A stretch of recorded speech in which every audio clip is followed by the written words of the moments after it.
yang mana kita akan mengupas kitab 40 hadis adab orang mukmin, akhlak menjadi cermin, dan kita akan bahaskan mengupas tajuk yang ke-28, iaitu tajuknya adab berjiran. Adab berjiran. Kita lihat pada matan hadis ini, haddatsana Muhammad bin Halid, haddatsana Yazid bin Zura'in, haddatsana Umar bin Muhammadin an abihi an ibni Umar radhiyallahu anhuma qala qala Rasulullah sallallahu alaihi wasallam ma zala Jibril yusini bil jari hatta zanantu annahu sayuwarrithuhu, rawahul Bukhari wa Muslim. Maksudnya telah menceritakan kepada kami Muhammad bin Minhal, telah menceritakan kepada kami Yazid bin Zura'i, telah menceritakan kepada kami Umar bin Muhammad daripada ayahnya, daripada Ibnu Umar radhiyallahu anhuma. Dia berkata, Rasulullah sallallahu alaihi wasallam bersabda, mazala Jibril alaihissalam sentiasa mewasiatkanku bil jari, untuk berbuat baik terhadap jiran tetangga, hatta zanantu annahu sayuwarrithuhu, sehingga aku menyangka jiran tetangga juga akan mendapatkan harta waris. Seolah-olah yang jiran ini juga waris kita, layak untuk menerima waris. Cara Jibril itu mengingatkan Nabi SAW tentang berbuat baik kepada jiran ini, hingga Rasulullah menyangka bahawasanya seolah-olah macam jiran juga berhak untuk dapat kita punya harta warisan. Hadis riwayat Bukhari, hadis yang ke-6015, dan dalam Sahih Muslim hadis yang ke-2624. Pengenalannya tentang jiran ini dari segi bahasa atau etimologi.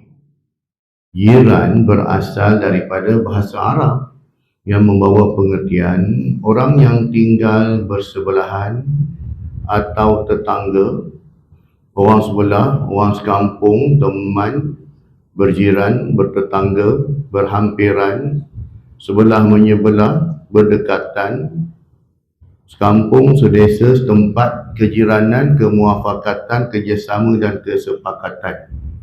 Dari segi bahasanya lah.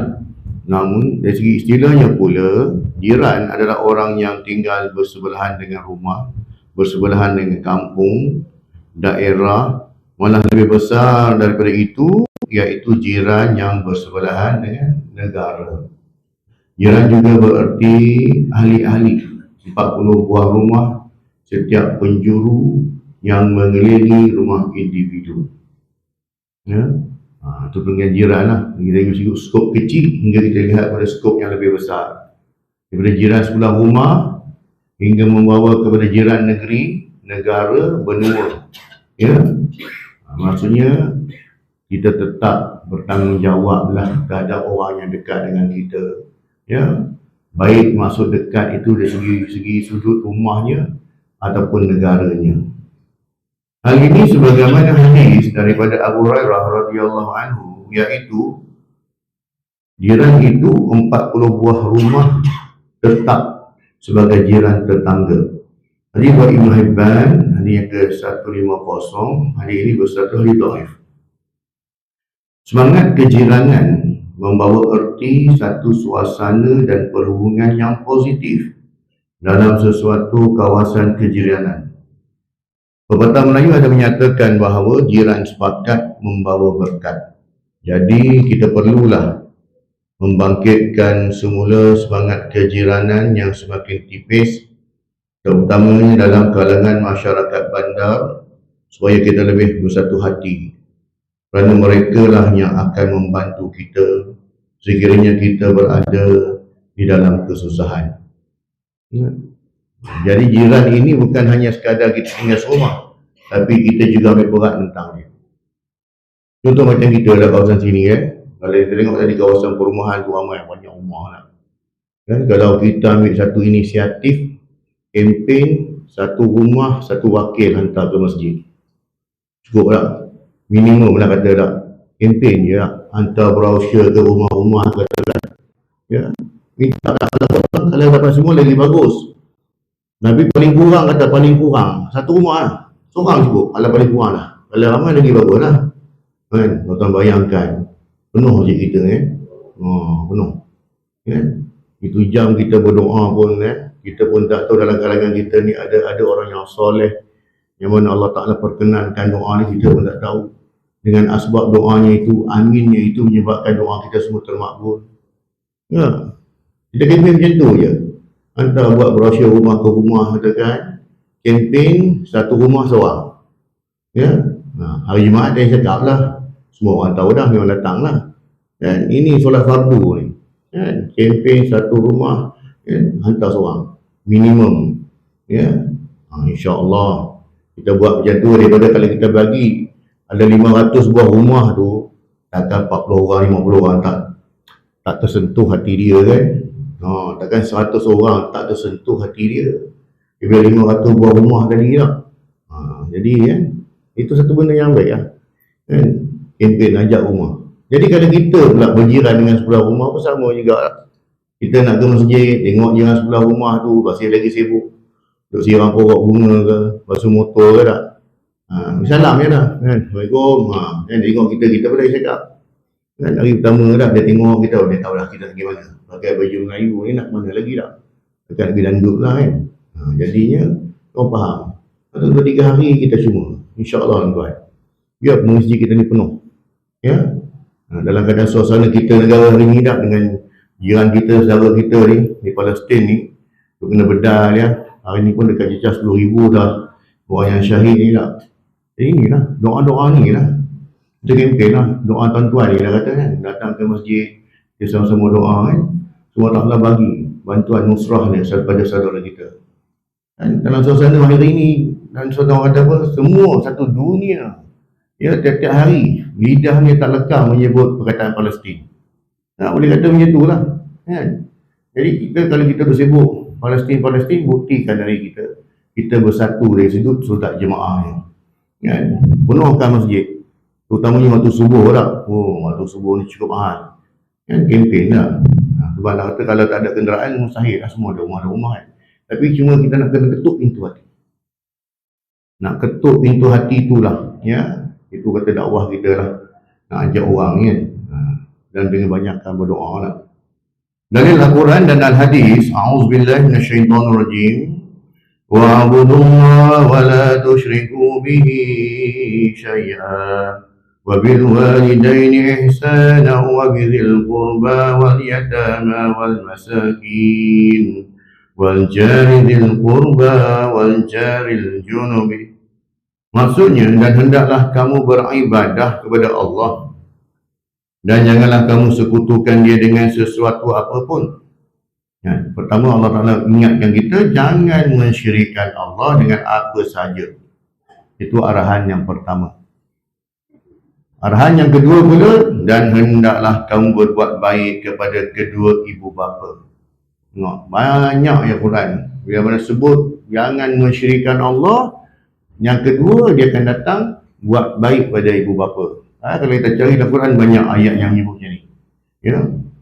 Maksudnya tingginya kedudukan ibu bapa itu. Dan siapa lagi? Berbuat baik kepada kaum kerabat, anak-anak yatim, orang-orang miskin, jiran tetangga yang dekat dan jiran tetangga yang jauh. Maka kita buat baik. Ya. Lakukan kebaikan, kebajikan kepada mereka. Iaitu dengan cara menghubungkan silaturahim, banyakkan kawan, sifarkan musuh. Dalam sebuah hadis yang diriwayatkan oleh Nafi' bin Abdul Haris daripada Nabi SAW bersabda, min sa'adatil mar'il maskanul wasi'u wal jarus salihu wal markabul hani'u Maksudnya antara tanda kebahagiaan seseorang ialah rumah yang luas, jiran yang soleh, dan kenderaan tunggangan yang elok. Hadis riwayat Bukhari dalam kitab Adabul Mufrad. Hadis ini bersatu hadis sahih. Tanda-tanda dah. Di samping kalau kita dapat jiran yang baik, hati kita pun tenang. Hati kita pun lapang. Kan? Jadinya bila mana dapat jiran yang baik, jiran yang memberi nasihat pada kita, ingat satu kisah tuan-tuan tentang, kalau kita baca lagu saya pun ingat tentang siapa nama sahabat Nabi itu, Abu Dujanah. Abu Dujanah. Setiap kali selepas dia solat, Rasulullah akan pusing ke belakang, tengok mana sahabat-sahabat aku. Tengok dia ni setiap kali habis solat, dia akan bangun, dia akan pergi. Jadi sahabat tengok apa hal dia ni, tiap-tiap kali macam tu. Maka Rasulullah tanya pada sahabat, kenapa dia ni? Setiap kali habis semayang bangun terus pergi lah, apa masalah dia? Jadi sahabat beritahu, ya Rasulullah tahu, tak tanya dia dah tengok kan. Maka Rasulullah tanya lah, panggil dengan Abu Dujanah, tanya dia, apa masalah engkau? Setiap kali lepas semayang kau terus pergi je. Ya Rasulullah, aku dah termayang, rumah aku ni, sebelah jiran aku ni, pokok tamarnya itu sekarang ni tengah musim buah. Jadi buah-buahan dia tu dah masuk ke pagar, masuk ke rumah aku. Aku takut anak-anak aku ni pergi makan buah tu. Bukan hak kami. Kan? Jadi setiap kali aku balik, sebab aku dah warning, jangan makan, takut budak-budak. Bukan dia kira pun, geram dia tengok nak. Kita pun tengok pokok rambutan buah tengah ranum pula tu. Kan? Budak sekolah ke, kan? Orang geram tengok, sedap. Jadi kalau budak-budak ni pun macam mana lagi? Jadi setiap kali dia balik gitu. Maka semua kata, jadi macam ni nak. Yang sebelah berjiran ni pula ingatkan orang Yahudi ke Nasrani, orang Islam juga, tetapi munafik. Tetapi orang munafik. Jadi Rasulullah telah tawarkan, bincang elok-elok, ni pokok engkau ni macam ni tak boleh tak aku beli pokok kau ni tak? Kau nak beli dengan apa? Ni orang munafik. Kalau kau bagi pokok ni pada dia, makanya ganjaran pahala yang cukup besar di syurga nanti untuk engkau. Perangai orang munafik ni macam mana? Perangai dia lah. Itu syurga tu bab lain dia. Aku nak sekarang. Sekarang apa aku boleh bagi? Takkan sembang syurga janji tu benda tak nampak. Bukan yang Yahudi cakap. Bukan Nasrani ni munafik cakap. Takkan nak sembang yang nanti tu aku tak nak, aku nak sekarang. Apa aku dapat sekarang? Jadi bila saya nak Bakar dengar benda ni, dia pergi beli kebun tu dengan harga 10 kali ganda. Dia bagi. Kemudiannya dia tawarkan lagi dengan kebun lain pula bagi pada kawan tu. Dia sanggup korban sebab benda semua tu. Isu benda macam tu. Jadi ceritanya ialah, panjang cerita ni lah, tapi cerita tu ialah, kalau jiran kita jiran yang baik boleh tolak ansur. Tapi dapat jiran yang tak boleh buat sepakat ni, betul sebab itulah antara tanda kebahagiaan ini ialah dapat jiran yang baik, jiran yang prihatin dengan kita. Kita pun prihatin dengan dia. Macam adik-adik sebab Rasulullah sebut, dia boleh bagi tahu dah, dia bagi nasihatkan Nabi seolah-olahnya dengan berjiran ini seolah jiran dapat hak untuk mewarisi harta aku ni. Punya suruh buat baik dengan jiran tak?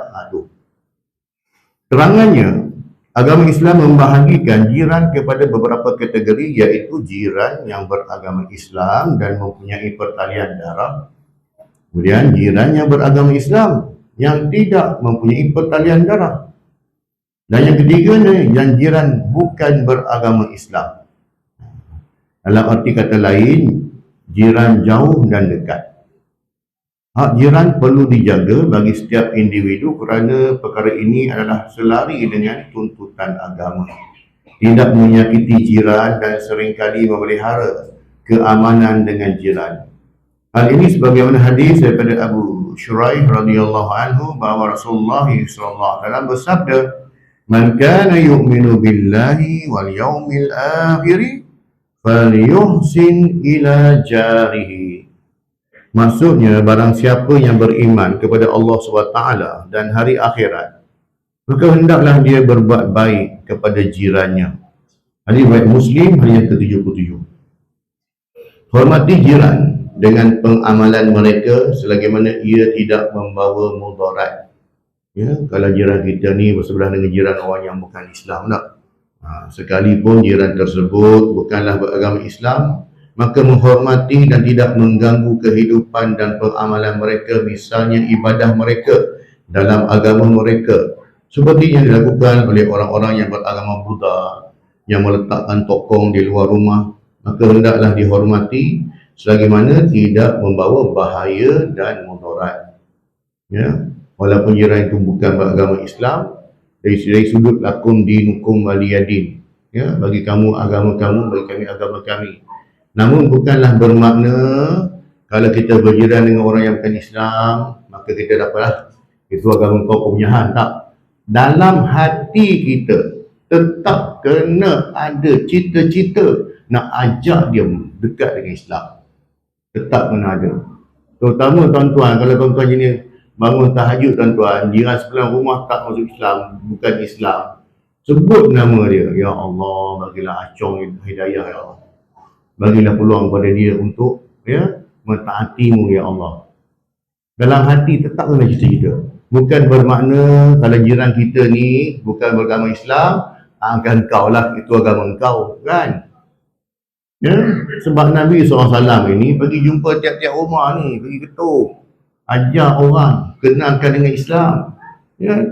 Jadi kalau kita tak mampu nak bercakap dengan lidah kita, nak suruh tentang Islam, doa dalam hati kita, ya Allah buka pintu hati dia, ya Allah, satu hari esok dia akan terbuka nak masuk Islam.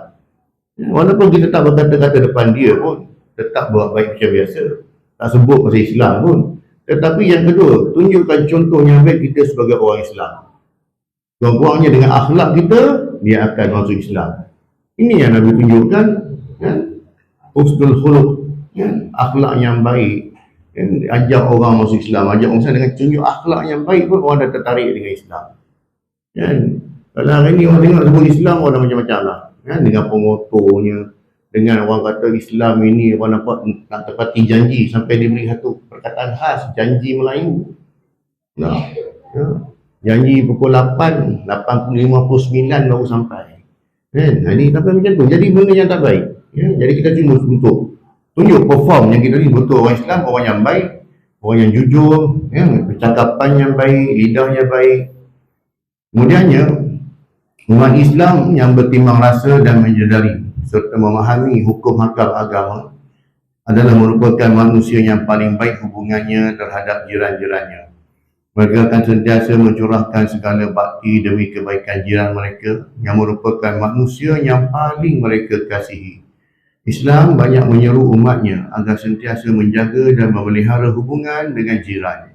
Menyadari berapa tingginya kedudukan jiran dalam Islam dan peranannya dalam kehidupan kemanusiaan. Antara hak jiran yang perlu dipelihara adalah sentiasa memberi layanan baik dan kasih sayang serta akhlak yang baik dalam bergaul dengan mereka. Islam mementingkan hubungan mesra dan layanan baik kepada jiran. Dan ini dapat kita lihat daripada hadis berikut daripada Abu Dzar radhiyallahu anhu yang menyebut telah bersabda Rasulullah SAW, "Wahai Abu Dzar, sekiranya engkau memasak maraq, maraq ni sejenis makanan berkuah seperti sup, ya, dia benda berkuah, maka banyakkanlah kuahnya dan berikan kepada jiran engkau." Hadis riwayat Muslim, hadis ke-4758. Kan? Sama juga dengan kekah hari ni, kan? Kekah sebut buat dalam bentuk kuah. Sebab kuah itu paling kurang orang tak dapat isi pun orang dapat makan kuah. Tapi hari ni sudah moden, orang sudah fikir cara ni, kuah tak best, kita buat kambing golek. Kambing golek berapa orang boleh makan? Ya, kambing golek ni paling ramai 20 orang settle lah. Kalau kita perut orang Melayu lah, orang Arab 3-4 orang settle. Kan? Kalau jadi kita perut orang Melayu ni 20 orang. Jadi yang kita panggil 1 orang. Jadi kalau kita buat apa, dah susah sebut dah betul lah tu. Tujuannya untuk daging kekah kan lagi ibadah tu. Kita masak dalam bentuk kuah, ramai dapat makan. paling kurang dapat rasa puas. Tapi bila masing-masing dah buat inovasi dalam ibadah, dia tukar kepada kambing golek. Kambing golek orang suka. Memanglah orang suka, tapi berapa ramai boleh makan? Kita nak sebarkan makan tu biar ramai orang boleh rasa. Tak? Barakahnya tu, ramai boleh rasa. Ya. Tapi nak buat juga terpulang lah. Masing-masing punya pandangan lah. Tapi yang menepati sunnahnya ialah masak berkuah lah. Pengajaran hadis, berdasarkan hadis ini dapatlah kita fahami bahawa adalah diharuskan untuk kita berkomunikasi dan melayan jiran dengan baik dan tidak melakukan perkara yang akan mengganggu mereka atau menyebabkan mereka tidak menyukai kita. Sebagai contoh, kita sepatutnya bersikap prihatin mengenai tahap kebisingan pada waktu malam atau menjaga tanaman atau kebersihan di luar rumah kita. Ya. Kalau hari ni ya, ada rumah kita tak duduk situ, kita buat homestay. Ya. Jadi orang lain datang duduklah rumah kita. Jadi maklumkan, kalau rumah kita tu kawasan perumahan, contoh dah kita buat homestay, maka ingatkanlah orang yang masuk tu, sini kawasan jiran ni ramai orang kita ni belakang ni doktor ni lawyer, ini. Jadi kalau malam-malam tu nak buat barbecue pun, kalau boleh sebelum pukul 12 tu, okey lah. Kalau pukul 12 tu jangan bising-bising lah sini, diorang sini semua orang sensitif ni lah. Ni rumah imam ni, rumah ni lah bagi tahu. Kan? Kalau rumah kita lah hutan, tak kita lah. Kan? Jadi sebab kita duduk berjiran, memang kita tak duduk situ ke tak? Kita buat homestay, jadi kita maklumkan. Yang bukan bermakna orang yang menyewa tu, dia boleh melalak sampai pukul 12 malam, dia bising apa semua tak, kejiranan. Tetap kita kena maklumkan. Yang jaga sini, ini orang sini, diorang dalam mana diorang tak suka bising sangat. Jadi orang sini ni, diorang ni bagi tahu lah ni. Jadi kita hormati. Ya, sebab apa? Esok yang dapat nama buruk kita juga dah. Kita dah juga kena umpat. Kan? Tu homestay siapa tu? Tu homestay tu, dia bukan reti. Siapa nak sewa pun bagi, ialah orang tu bising lah malam-malam, dia buat barbecue lah, kadang buat karaoke lah malam tak. Jadi benda tak mani lah. Jadi kita pandukan lah orang macam ni lah, bagi tahu. Kita juga harus bersikap ramah dan saling mengalu-alukan agar jiran kita maklum bahawa kita sudi membantu mereka sekiranya mereka perlukan pertolongan. Daripada hanya keluar masuk rumah tanpa menegur jiran, ada baiknya kita berbual pendek apabila berselisih di luar untuk menunjukkannya kita ambil peduli dan bersifat terbuka. Kita harus ingat bahawa ketika seseorang mengalami hari yang tidak begitu menggembirakan, percakapan yang positif mungkin dapat menghiburkan dan menolong mereka merasa lebih gembira. Ya, kalau jiran kita tu tak berapa nak mesra alam pun, tegur-tegurlah macam tu. Menunjukkan kita ni okey je, tak ada masalah pun dengan dia. Tak, kadang-kadang kita bagi salam, tengok dia dapat kita, dia masuk rumah, tak ada masalah. Pokoknya kita menunjukkan bahawa kita willing. Kalau ada masalah boleh kita tahu, kita boleh tolong. Kan, buat tanggungjawab berjiran ni. Berbagai cara untuk berbuat baik kepada jiran, antaranya tidak melakukan sesuatu yang boleh menyakiti jiran, sentiasa menawarkan bantuan dan pertolongan, mengucapkan tahniah jika tetangga mendapat kebaikan dan mengucapkan takziah sebagai tanda simpati jika tetangga menerima musibah. Jiran adalah kerabat kita yang paling hampir. Jiran adalah seperti sebahagian daripada ahli keluarga kita. Antara tanda kebahagiaan dalam hidup kita ialah memiliki jiran yang baik. Jadi kita sebut tentang kisah Abu Dijalah tadi. Kalau ikut fiqahnya, pokok rumah dah masuk kawasan rumah dia, itu jadi hak dia. Tetapi sebab dia nak jaga, dia tak nak dia risau, sebab dia takut ini ada unsur syubhah. Dia suka jaga benda ni. Walaupun kalau ikut fiqah boleh lah, tapi tak ada ramah. Sebab dia tetap kata itu hak. Kena pula dia pun faham perangai jiran dia memang perangai macam ni tak. Maka dia cukup berhati-hati lah. Dia pun tahu perangai jiran dia macam mana tak. Bayangkan tuan-tuan, hingga Rasulullah offer dia pada dia syurga, pohon ni syurga pun dia boleh tolak macam tu je. Punya lah perangai tak. Jadi kita minta jauh lah, janganlah macam tu. Ni Nabi yang cakap, bukan wakil Nabi tak. Tak terima juga. Kan? Takat sembang syurga tu cerita kemudian. Apa cerita hari ni? Apa aku dapat hari ni? Itu Abu Bakar terus cakap banyak. Kan? Dalam sebuah hadis yang diriwayatkan oleh Sa'ad bin Abi Waqqas, daripada bapanya, daripada datuknya, bahawa Rasulullah SAW bersabda yang bermaksud 4 perkara daripada tanda kebahagiaan ialah Pertamanya, perempuan yang solehah. Yang kedua, tempat tinggal yang lapang. Ketiga, dan jiran yang baik. Yang keempat, serta memiliki kenderaan yang selesa. Dan empat tanda daripada keburukan pula. Tadi empat tanda kebaikan, ini empat tanda keburukan, kesusahan atau derita. Yang pertamanya, memiliki jiran yang jahat. Ya, ambil tahu tentang kita lah, masalah rumah tangga kita habis sebut dia dapat, dia viralkan. Kita kadang-kadang dengan isteri pun kadang bukan selalu belaga angin pun. Kadang-kadang tak kena juga timing tu. Kadang-kadang balik rumah kadang bertengkar juga. Dia pergi record. Jiran ni, orang dah canggih. Dia pergi record, dia pergi viralkan dalam grup WhatsApp taman. Tengok ni kat luar bukan main lagi pegang tangan lah, jalan dah macam loving couple. Tapi dalam rumah, kan, ini memang jiran yang tak baik dah dapat jiran macam ni tuan nak.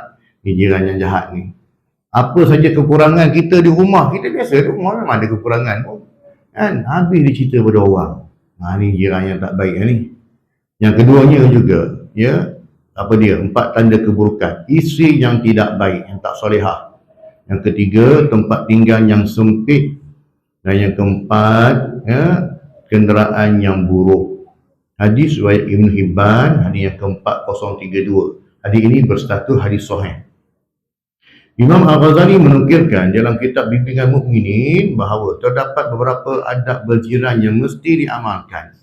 Antaranya, yang pertama, sentiasa mewujudkan suasana kemesraan melalui usaha kenal mengenal dan hormat menghormati antara satu sama lain. Antara caranya dengan memulakan salam jika bertemu dengan sesama Muslim, atau ucapan penghormatan yang baik, good morning, good evening, apa khabar semualah, jika bertemu dengan bukan Muslim. Sentiasa bertoleransi sama ada yang melibatkan urusan keagamaan, adat resam, budaya, cara hidup dan lain-lain lagi. Yang keduanya, tidak menyakiti mereka, sama ada melalui perkataan, perbuatan atau sekadar sangkaan buruk. Jiran yang jahat dan tidak berakhlak digambarkan sebagai lembaga hitam yang telah dirasuk syaitan sehingga tergamak melakukan kejahatan dan kedurjanaan sehingga menimbulkan ketakutan dan kegerunan kepada insan lain. Yang ketiganya, sentiasa menuturkan kata-kata yang baik dan menghormati mereka sebagai manusia. Dengan jiran ini, cuba cari satu tajuk yang harmoni. Kadang-kadang kita dah tahu dah, kita punya jiran ni memang penyokong Tegal, Manchester United, dan MU pun dah banyak kali kalah. Saja je kita nak bagi dia sakit hati. Malah kalah lagi ke? Saja nak buat gaduh tak? Carilah tajuk-tajuk yang harmoni. Ni cuaca sehari ada hujan saja tak? Cari tajuk-tajuk yang tidak mencetuskan perbalahan lah. Yang dengan jiran lah, pada kita tahu dah, kita ni lah, jadi tak nak kalah. Cari tajuk yang harmoni. Yang keempatnya, sentiasa merendahkan diri dan berlemah lembut dengan mereka dan mengelakkan diri dari bersikap takbur. Jangan sembang derah dengan, kan? Saya ni, semua saya boleh ke dia je. Tak, dalam bab ni semua boleh ke dia. Tak payahlah. Tak ada guna pun. Kenapa kita nak kata kita bagus sangat? Tak hebat pun kita ni. Allah bagi pinjam kan semua barang. Apa yang nak hebat? Saya hebat tak? Kan? Apa benda tu banyak rendah diri. Tak rugi pun rendah diri pun. Yang kelimanya, sentiasa bersedia memberikan sebarang bentuk bantuan dan pertolongan yang diperlukan. Dan yang keenamnya, menyayangi mereka seperti mana kita menyayangi diri kita sendiri. Olehnya demikian, kita hendaklah sentiasa berusaha untuk melakukan perkara yang menjadi kesukaan mereka, selagi mana ia tidak bertentangan dengan syariat, dan sama-sama berusaha menghindarkan perkara-perkara yang mereka tidak sukai. Ketujuh, sentiasa mengambil berat dan bersipati terhadap segala permasalahan yang sedang mereka hadapi, sama ada yang berkaitan dengan masalah keagamaan, kekeluargaan atau rumah tangga, kejiwaan, kesihatan, pelajaran, keuangan, makan, minum dan sebagainya. Sentiasa mempamerkan akhlak yang mulia sesama jiran sehingga akhirnya melahirkan hubungan kejiranan yang lebih mesra dan lebih akrab. Yang 8, tidak memandang rendah dan saling menghina sesama jiran. Sebaliknya, hendaklah sentiasa hormat, menghormati dan saling menghargai. Termasuklah menghargai dan berterima kasih terhadap apa jua pemberian, khidmat dan pertolongan yang diberikan.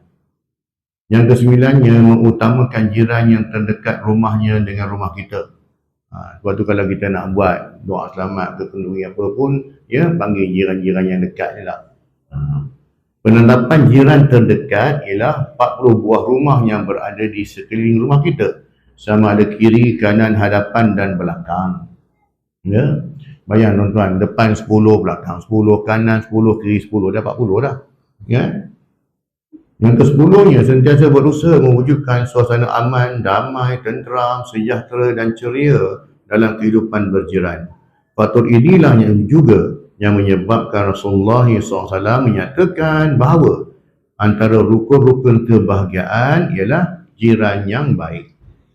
Kesimpulannya, yang pertama, berdasarkan dalil-dalil daripada Al-Quran dan hadis, jelas menunjukkan bahawa Islam sering menganjurkan dan menyeru umatnya supaya sentiasa menjaga hubungan dengan jiran tetangga dan memelihara hak-hak jiran, di samping menghormati jiran-jiran yang bukan Islam, selagi mana tidak merosakkan akidah dan akhlak.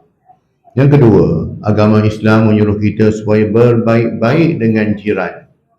Dalam Islam, jiran mempunyai tanggungjawab atas jirannya yang lain daripada keluarga yang tinggal berjauhan. Tahap hubungan kejiranan adalah dianggap sampai ke taraf kekeluargaan. Umat Islam hendaklah sentiasa mengingatkan antara satu sama lain untuk mengeratkan hubungan kejiranan untuk mencapai kebahagiaan. Yang ketiga, menghormati jiran dan amalan serta pegangan agama mereka, selagi mana tidak membawa mudarat sekalipun jiran tersebut bukan beragama Islam, maka kita perlu menghormati dan tidak mengganggu kehidupan dan pengamalan mereka. Yang keempatnya, kemakmuran sesebuah negara amat bergantung pada kemantapan dan keutuhan hubungan dalam setiap lapisan masyarakat. Hubungan yang erat antara jiran dalam masyarakat merupakan ciri masyarakat berkualiti. Oleh itu, semangat kejiranan memainkan peranan penting dalam menjana kehidupan setempat yang aman dan harmoni.